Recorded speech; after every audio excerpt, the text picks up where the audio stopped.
Meus queridos amigos, que nós possamos, com a ajuda do Senhor, termos alguns minutos de estudos proveitosos para a nossa alma.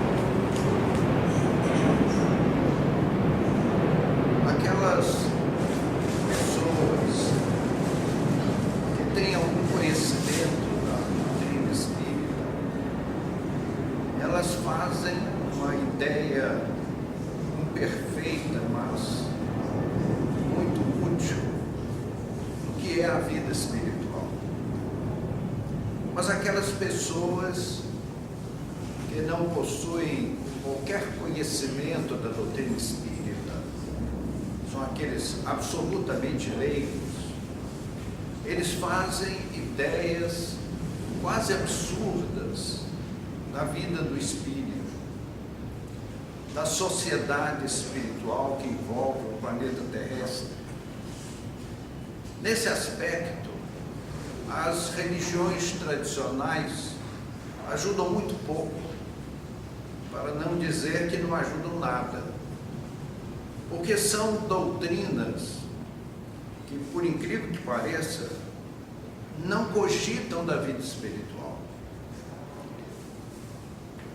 Eles supõem que o homem vive na terra do berço ao túmulo, e quando deixa a vida terrena, a alma fica dormindo no sepulcro até o dia do juízo final. E aí, no dia do juízo final, o Senhor vai lá no cemitério.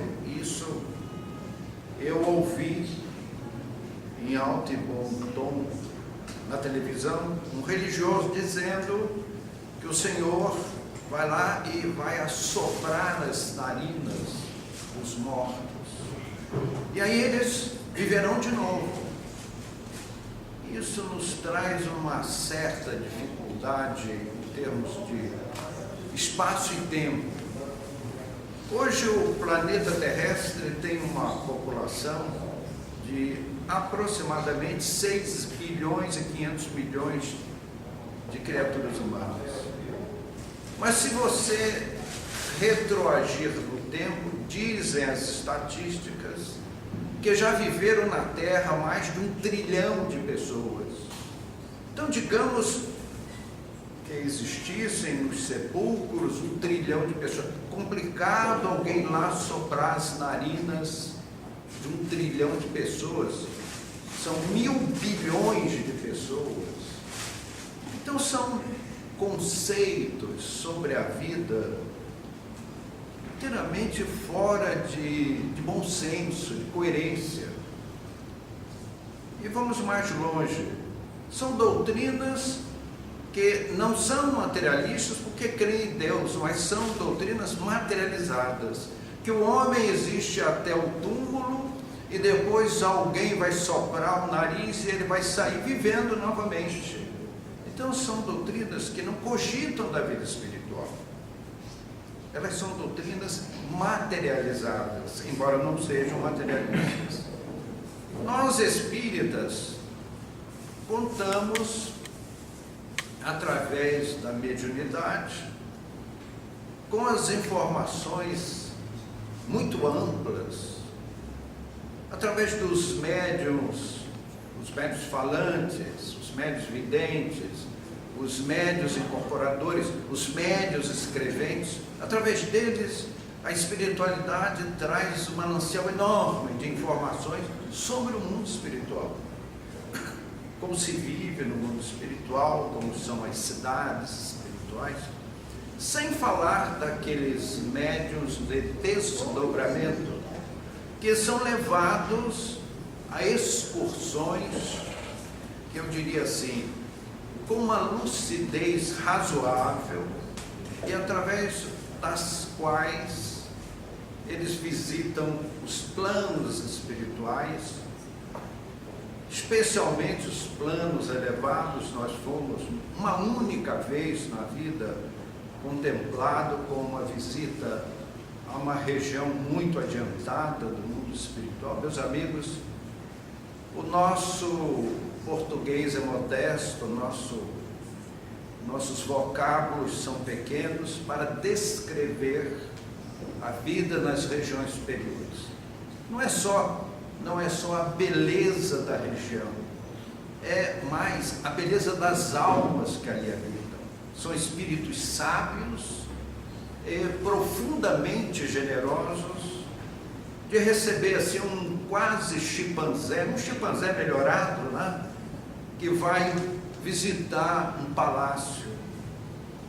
E eles em nenhum momento demonstram a sua sabedoria, a sua grandeza, nos recebem com uma humildade de nos causar espanto.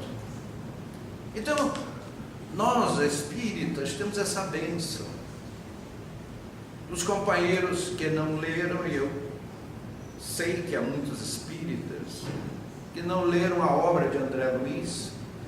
André Luiz nos leva a toda uma excursão pelo mundo espiritual, e nós conhecemos a sua geografia, as suas coletividades. Mas retomando o fio do nosso comentário, o que os homens na Terra chamam de cidades, os espíritos chamam de colônia. E as colônias, a expressão é muito bem aplicada. Parece um equívoco, né? Coisa nenhuma. O vernáculo está muito bem aplicado. O que é uma colônia? Uma colônia é uma região que tem uma administração local, mas tem uma supervisão de uma autoridade, um governo maior, mais possante, melhor preparado, que conduz aquela colônia. E é assim que são as colônias espirituais. Elas possuem uma governadoria, uma estrutura administrativa impecável. Entretanto, elas são amorosamente supervisionadas por instâncias superiores, que para nós homens é muito difícil descrever, mas são organizações de expressão excelsa que governam os milhares de colônias que se distribuem nas proximidades do planeta terrestre. Então, em cada colônia dessa, são domiciliados cerca de alguns poucos milhões. Elas não são como as megalópolis da vida terrestre, como a cidade de São Paulo, que tem milhões, muitos milhões de habitantes. Essas colônias têm 1 milhão, 2 milhões, não são muito grandes. Mas a elas estão outros milhões de espíritos filiados, reencarnados, ou em estágio, em regiões inferiores, chamados umbrais, os abismos, e mesmo a Terra, que são governados por essa colônia. E não existe nenhum habitante na Terra que não esteja supervisionado por uma colônia. Não vamos entrar em detalhes com essas colônias para não chegarmos a aspectos particulares e pessoais. Mas as cidades terrenas, a cidade dos homens, elas são uma imitação empobrecida das colônias espirituais. Aqui na Terra, e é o ponto central dos nossos comentários, é o nosso tópico frasal, como diz a língua portuguesa, nós gostaríamos de falar um pouco sobre o ensino, a cultura, a educação, fazer um comparativo entre a cultura terrestre e a cultura espiritual. Aqui na Terra, os esforços são nobilíssimos. E eu vou mais longe.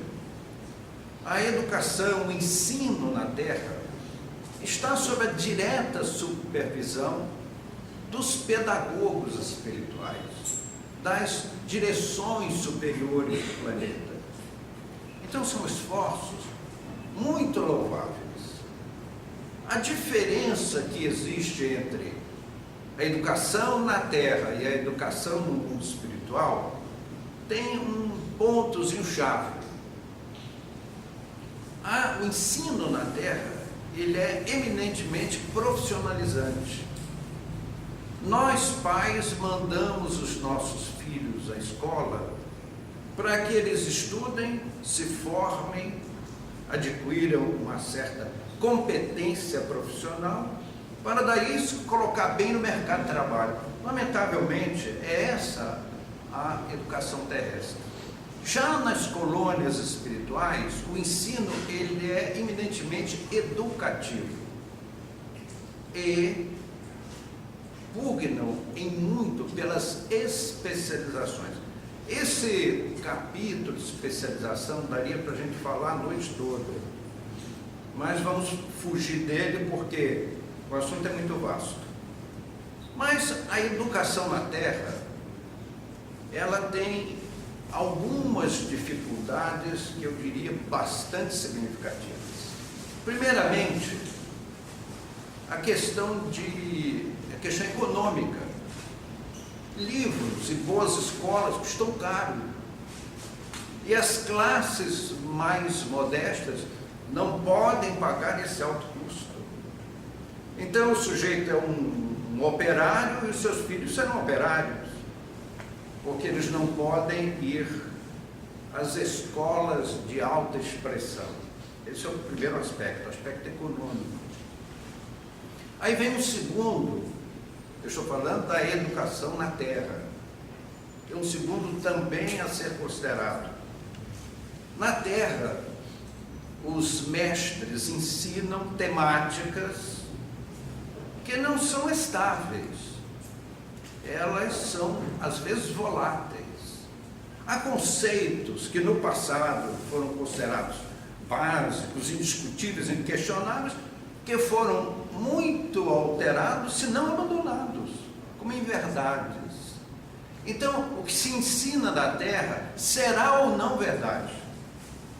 Claro que uma grande massa de ensinamentos, ela é uma massa verdadeira, mas uma parte não é, e é difícil para nós, como estudantes, como educandos, saber o que é válido hoje e que deixará de ser amanhã. Vem um terceiro aspecto, que é a questão do fator tempo. Vejam só, aqui na Terra, do que a criança começa a sua alfabetização, ensino fundamental, ensino médio, universidade, pós-graduação para alguns, os mais estudiosos, isso não dá 20 anos. Então, do que a criança começa a estudar, o que se forma, dá mais ou menos 20 anos. E essa é uma das brutais diferenças do mundo espiritual. Aí eu vou um pouquinho mais longe. A didática e os equipamentos no mundo espiritual, usando uma expressão jocosa, bem humana, é de babar na gravata. Meus amigos, nas universidades do mundo espiritual, onde, como citamos antes, em que se cogita muito da especialização, vamos supor, aqui na Terra é assim, a Terra é considerada um mundo neutro. Você encontra sob o mesmo teto espíritos de evolução díspare, às vezes dividindo o leito. Um anjo celeste dividindo o leito com um espírito embrutecido. Isso é muito comum.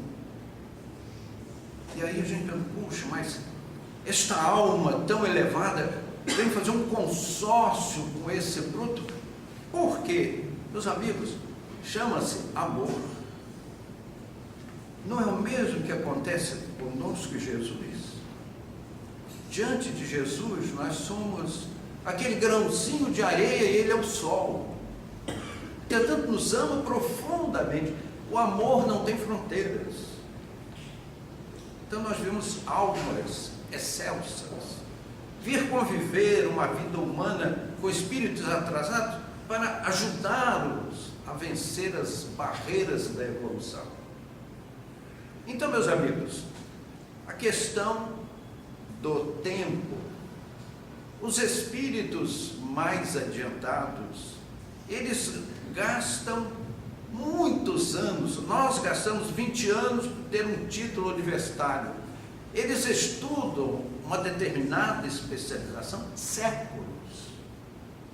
Então é assim de causar tonteira.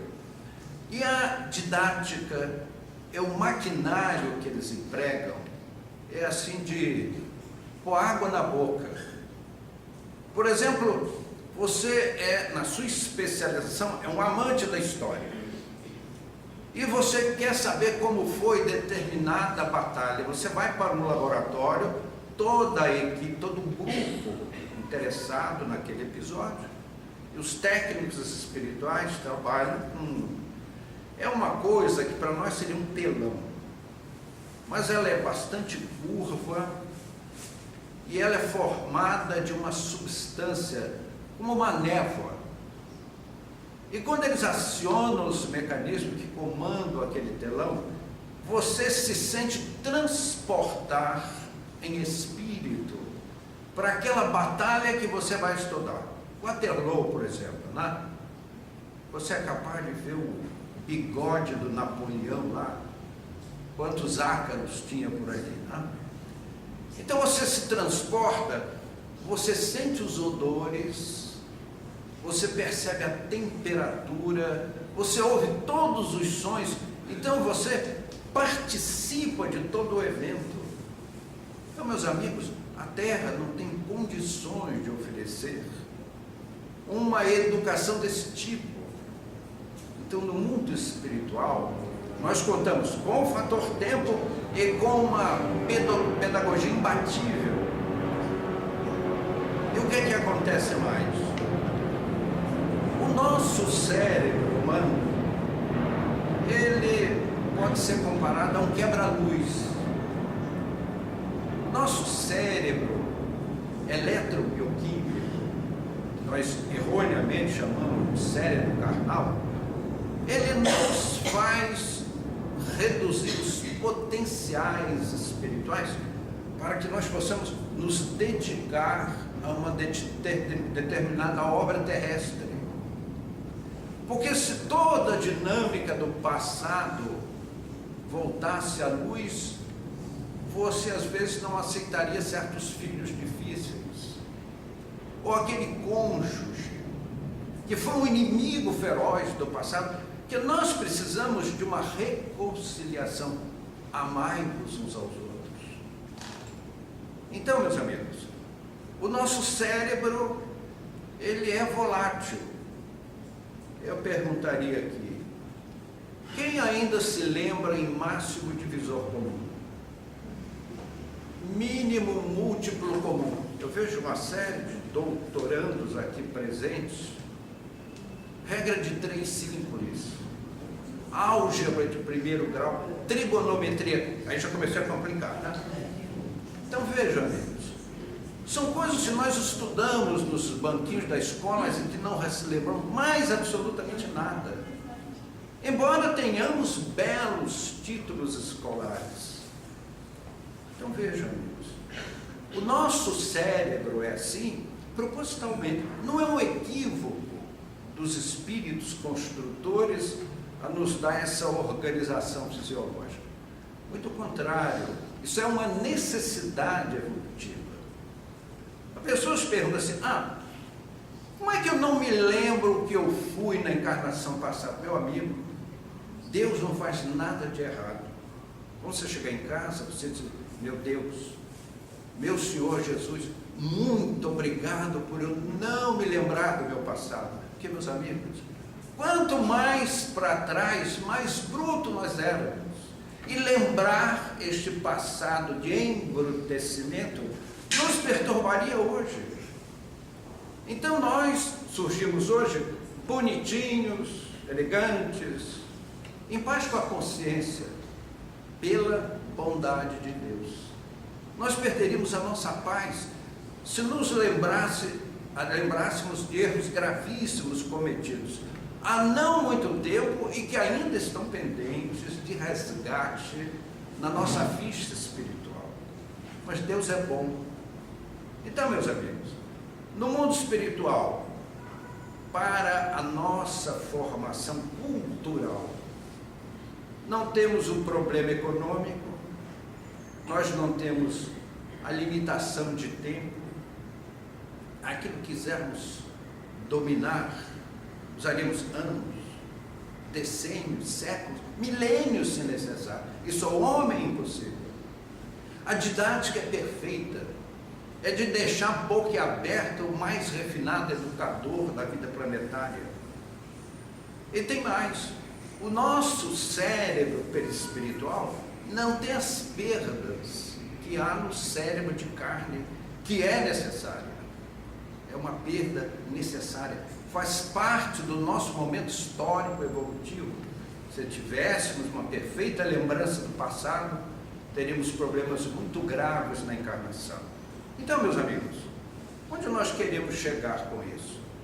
Que a cultura no mundo espiritual, ela é incomparavelmente superior à cultura terrestre.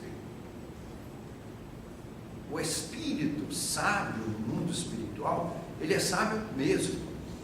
E nós, mesmo tenhamos aquecido o banquinho das escolas por muito tempo, somos uns primatas ante esses espíritos sábios.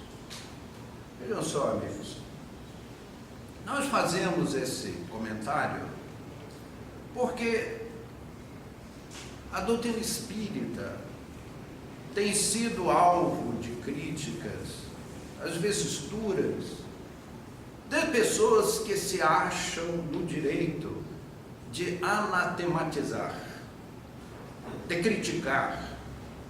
E às vezes porque o cavalheiro é um geólogo, acha que sabe tudo do espiritismo para criticar a doutrina, porque é um contador, ou porque é um matemático, e vai por aí. Eu diria que um geólogo poderia falar com autoridade sobre as camadas geológicas da Terra, fazer uma conferência sobre geologia, mas não sobre espiritismo. Tive uma experiência pessoal.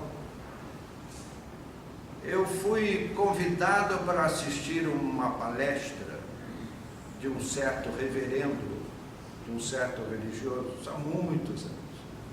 E nessa época, nós fazíamos reuniões de materialização e efeitos físicos. E tínhamos no nosso grupo tudo aquilo que os amigos já leram, já ouviram falar, sobre chamados fenômenos paranormais, nós os tínhamos todos no nosso grupo. Fenômenos de escrita direta, fenômenos de voz direta, fenômenos de materialização, transporte de objetos. Quando em certas noites os espíritos se dispunham a fazer isso, eles apagavam a luz e traziam da casa das pessoas pequenos objetos, que você sabia que aquele madame, aquele brinco, estava dentro de uma caixinha, dentro de uma gaveta, no seu quarto trancado. E eles traziam aqueles objetos, faziam assim na sua mão, põem na sua mão. Então todo mundo, quando acendia a luz, ia olhar os objetos que eles traziam. Então eu assisti a conferência e era caro para assistir, de pagar, não era de graça. Essas pessoas que sabem cobrar, nós é que fazemos as nossas exposições, porque nós estamos com Jesus. Dai de graça o de que de graça recebestes. Então nós, espíritas, sentimos uma alegria imensa em transferir ao próximo aquilo que de graça recebemos do alto. Então o cavalheiro dizendo que materialização é o seguinte, é uma projeção do inconsciente. Meu Deus do céu, do inconsciente. Por que não é do joelho? Ou da mão esquerda, ou do cotovelo, ou da orelha direita? É do inconsciente. O inconsciente projeta-se numa parede, uma imagem, mas você passa a mão lá e aquilo não existe. A explicação do tal sacerdote é claro, que a materialização dos espíritos sendo contrária aos interesses da instituição religiosa daquele cavalheiro, ele era suspeito para criticar.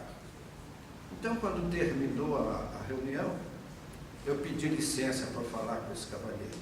O senhor apresentou como uma autoridade em parapsicologia, e o senhor disse que materialização não existe. Então o senhor está convidado a ir no nosso grupo ver as materializações. Porque, meus amigos, os espíritos tomam forma física. Eles se tornam homens como nós por alguns minutos e às vezes por 2 horas. Conversam conosco, escrevem, aconselham, abraçam, consolam. E às vezes, entes queridos já falecidos presentes, meus amigos, vocês fazem ideia, sim, o que é receber materializado um pai já falecido, uma mãe, um filho. É emoção. Você vive 1000 anos na Terra, você não esquece. Aqueles momentos ficam registrados na nossa alma. E foram dilúvios de lágrimas que presenciamos. E como aquele cavalheiro diz que é uma imagem que passa a mão, não é nada. Não é verdade. Então alguém se diz doutor numa coisa que diz que não existe. Eu gostaria de entender. Eu sou um mestre do assunto, doutor fulano de tal. E diz uma coisa que faz descrer a existência do fenômeno, no qual ele diz que é o mestre. Então a gente não consegue entender. Então, meus amigos, esse cavalheiro seria muito bem recebido se falasse de teologia, porque era um teólogo, mas falar de fenômenos espíritas, que diz que não existe, que diz que nunca viu, mas há os que viram, os que pegaram, os que fotografaram. Não faz muito falamos aqui da Raquelzinha, Raquel Figner, que nas reuniões da dona Ana Prado tomou forma física, a mais bela materialização que a história do Espiritismo registrou. Eu vi uma fotografia da Raquelzinha, Ricardo, materializada, meus amigos, ela voltou à vida humana. Ouvia-se, os médicos presentes foram ouvir o pulsar do seu coração, foram tomar-lhe a temperatura, era mais alta que a temperatura humana. Então a Raquel Figner deixou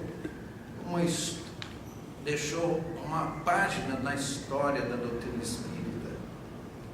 E os seus pais, quem iria ludibriar um pai, uma mãe, que conviveram com aquela menina, que conhecia detalhes? A mãe que costumava fazer as unhas da filha, ela pegou a mão da menina, eram as unhas da Raquelzinha, da minha filha que voltou da morte. Aqueles 2 corações paternos saíram dali enlevados. Então, como é que alguém fala respaldado num título eclesiástico daquilo que não conhece?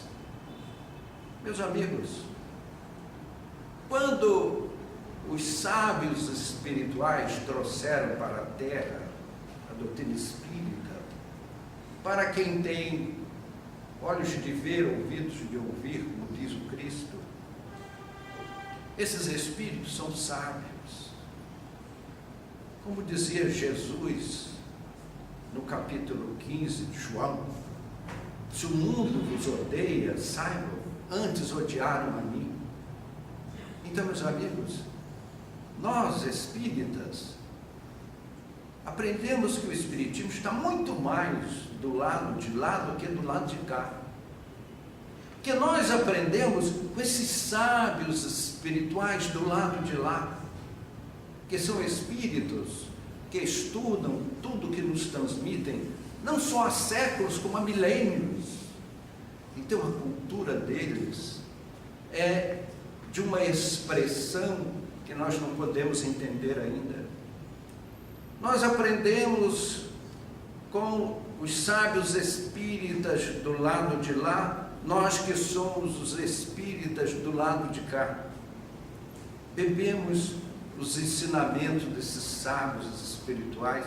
Meus amigos, a quem não teve ainda a oportunidade, o desejo de ler, você quer absorver uma cultura espírita, evangélica, leia Emmanuel. Emmanuel é um dos sábios do mundo espiritual. Aquele espírito que foi um senador romano à época de Jesus, que governou a Palestina no tempo de Jesus, vem reencarnado no Brasil como Padre Manuel da Nóbrega, que está nas páginas da nossa história. E Emmanuel escreveu uma série de livros que é pura cultura espiritual, como Fonte Viva, Pão Nosso, Caminho, Verdade e Vida, etc.